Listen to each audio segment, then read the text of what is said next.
Ibu Kota Nusantara, atau IKN, lebih dari sekadar pusat pemerintahan baru. Ini adalah simbol harapan dan ambisi bangsa Indonesia untuk membangun masa depan yang lebih baik. Di tengah hutan Kalimantan yang luas, sebuah kota baru sedang tumbuh, dirancang untuk menjadi jantung pemerintahan sekaligus pusat inovasi dan keberlanjutan.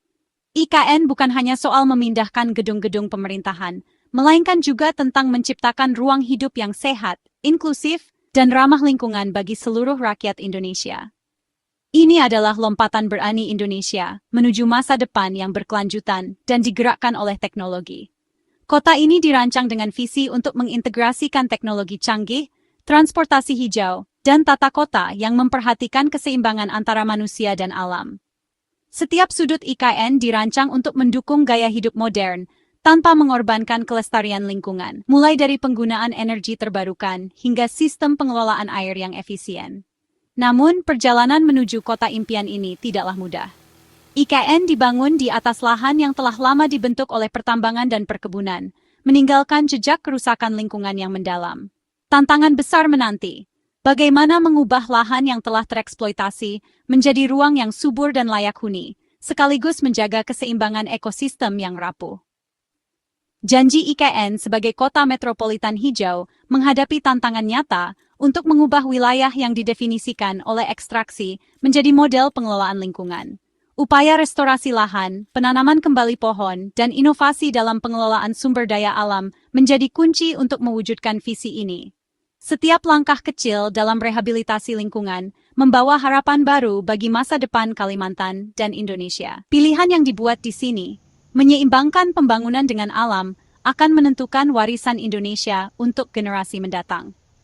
IKN adalah laboratorium hidup, tempat di mana masa depan Indonesia sedang diuji dan dibentuk. Keberhasilan kota ini akan menjadi inspirasi, tidak hanya bagi Indonesia, tetapi juga bagi dunia, tentang bagaimana membangun kota yang benar-benar berkelanjutan dan berkeadilan bagi semua. Pemerintah telah menarik garis keras tidak ada izin penambangan baru yang akan dikeluarkan di dekat IKN. Ini bukan hanya kebijakan, ini adalah pernyataan bahwa masa depan ibu kota tidak dapat dikompromikan oleh industri ekstraktif.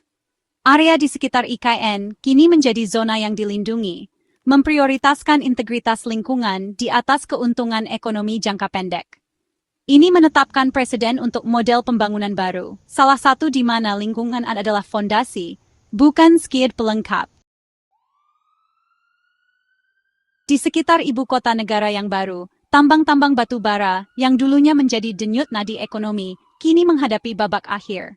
Lokasi-lokasi ini, yang selama bertahun-tahun menjadi saksi bisu eksploitasi sumber daya alam, kini berada di bawah tekanan waktu. Masa pinjam pakai lahan mereka hampir habis, dan tidak akan diperpanjang lagi. Setiap hari yang berlalu, jam berdetak semakin keras, menandakan perubahan besar yang tak terelakkan. Pemerintah telah mengambil keputusan tegas. Izin-izin pertambangan yang ada di sekitar IKN tidak akan diperpanjang.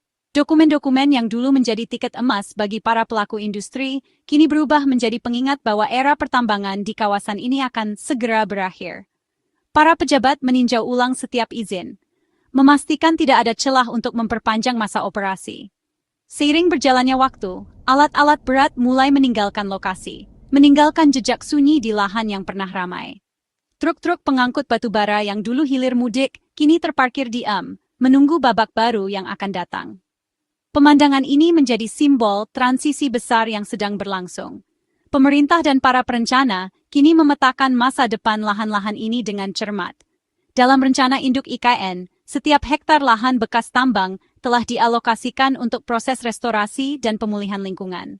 Diskusi intensif dilakukan, memastikan bahwa transisi dari ekstraksi ke restorasi berjalan sesuai rencana dan berkelanjutan. Pesan pemerintah sangat jelas, penuhi seluruh kewajiban, lakukan reklamasi lahan, dan siapkan diri untuk masa depan yang tidak lagi bergantung pada pertambangan. Proses reklamasi ini bukan sekadar formalitas, melainkanlah nyata untuk mengembalikan fungsi ekologis lahan dan menciptakan peluang baru bagi masyarakat sekitar.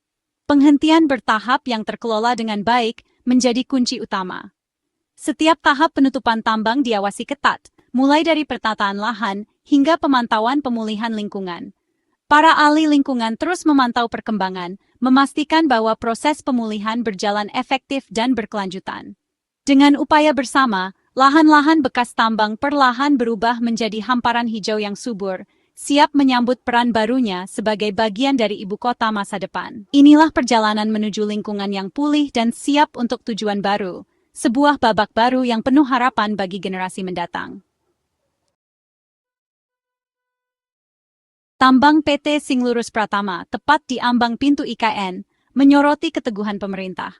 Ditetapkan sebagai operasi sementara, izinnya akan berakhir tanpa perpanjangan, memastikan tidak akan membayangi masa depan ibu kota. Pendekatan ini menyeimbangkan hak hukum dengan prioritas nasional, menggunakan zonasi untuk menghentikan industri yang tidak sesuai. Kasus ini mengirimkan sinyal yang jelas, hitungan mundur untuk semua tambang lama telah dimulai, dan aturan akan ditegakkan. Otorita IKN bergerak cepat, memberlakukan moratorium ketat terhadap izin penambangan dan perkebunan baru. Didukung oleh kebijakan formal, otorita secara aktif menolak permintaan perpanjangan, mempertahankan visi hijau IKN. Strategi dua arah ini, tidak ada izin baru, tidak ada perpanjangan, mengunci masa depan lahan sebagai kota yang berkelanjutan. Hasilnya kepastian bagi para perencanaan, dan pesan yang jelas bahwa industri ekstraktif tidak memiliki tempat dalam pembangunan IKN.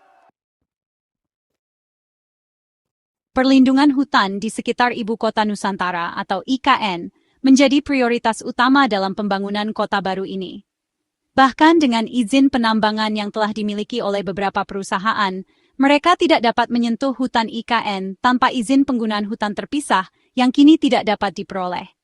Hal ini berarti, meskipun ada kepentingan ekonomi yang besar, perlindungan lingkungan tetap menjadi garis pertahanan pertama. Pemerintah telah memperketat regulasi, memastikan bahwa tidak ada aktivitas yang dapat membahayakan ekosistem hutan yang sangat penting ini. Setiap upaya untuk mengakses atau memanfaatkan hutan di sekitar IKN kini diawasi dengan ketat oleh petugas keamanan dan otoritas setempat yang bekerja sama untuk menjaga kelestarian kawasan hijau ini. Otorita IKN secara tegas menolak semua aplikasi baru untuk penambangan di zona hutan. Keputusan ini memutus hubungan antara konsesi lama dan deforestasi baru, sehingga tidak ada celah hukum yang bisa dimanfaatkan untuk membuka lahan hutan lebih lanjut. Setiap permohonan yang masuk akan melalui proses verifikasi yang sangat ketat, dengan fokus utama pada perlindungan lingkungan dan keberlanjutan jangka panjang. Langkah ini juga didukung oleh sistem pemantauan digital yang memetakan batas-batas kawasan hutan secara real-time, sehingga setiap pelanggaran dapat segera terdeteksi dan ditindaklanjuti. Lebih dari 75% wilayah IKN akan tetap hijau, sebuah komitmen yang luar biasa di tengah pesatnya pembangunan. Kontrol ketat diterapkan untuk memastikan hutan tidak hanya terlindungi, tetapi juga dipulihkan melalui program reforestasi dan rehabilitasi lahan.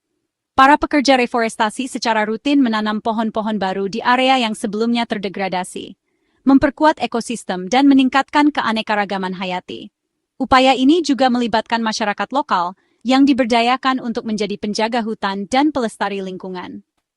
Perlindungan berlapis ini sangat penting untuk identitas IKN sebagai kota di mana alam dan kehidupan perkotaan tidak dapat dipisahkan. Ruang hijau yang luas dan hutan yang terjaga menjadi jantung kota, memberikan udara bersih, habitat satwa liar, dan ruang rekreasi bagi penduduk. Dengan menjaga keseimbangan antara pembangunan dan pelestarian alam, IKN diharapkan menjadi contoh kota masa depan yang harmonis dengan lingkungan, di mana generasi mendatang dapat menikmati manfaat dari hutan yang lestari dan kota yang sehat. Tantangan pemerintah selanjutnya, mereklamasi lahan yang rusak akibat puluhan tahun penambangan. Peraturan baru akan memberlakukan reklamasi yang lebih ketat, lebih cepat, dan lebih inovatif. Mengubah lubang menjadi danau, taman, dan pusat penelitian. Perusahaan tambang akan dimintai pertanggungjawaban untuk restorasi ambisius, mengubah lahan yang rusak menjadi aset hijau bagi IKN. Menyembuhkan masa lalu, kini menjadi keharusan hukum dan moral untuk masa depan ibu kota. Aturan pertambangan IKN yang ketat mencerminkan pergeseran nasional. Indonesia memperketat kendali atas sektor mineralnya. Tinjauan izin tahunan menggantikan persetujuan multitahun, memberikan pemerintah lebih banyak pengawasan dan fleksibilitas. Langkah ini mengekang kelebihan pasokan, menekan kepatuhan, dan selaras dengan standar tinggi IKN. Pesan yang jelas, tata kelola yang bertanggung jawab kini menjadi norma, bukan pengecualian. Setiap kebijakan, mulai dari melarang tambang baru hingga reklamasi ambisius, melayani satu tujuan, menjadikan IKN model hidup pembangunan berkelanjutan. Pemerintah menukar pendapatan tambang jangka pendek dengan warisan kesehatan lingkungan dan rasa hormat global yang abadi. Dengan melindungi hutan, menghentikan industri lama, dan memulihkan lahan, IKN siap menjadi ibu kota yang tangguh dan terintegrasi dengan alam. Ini adalah janji Indonesia, kemajuan dan alam, berdampingan, warisan untuk generasi mendatang.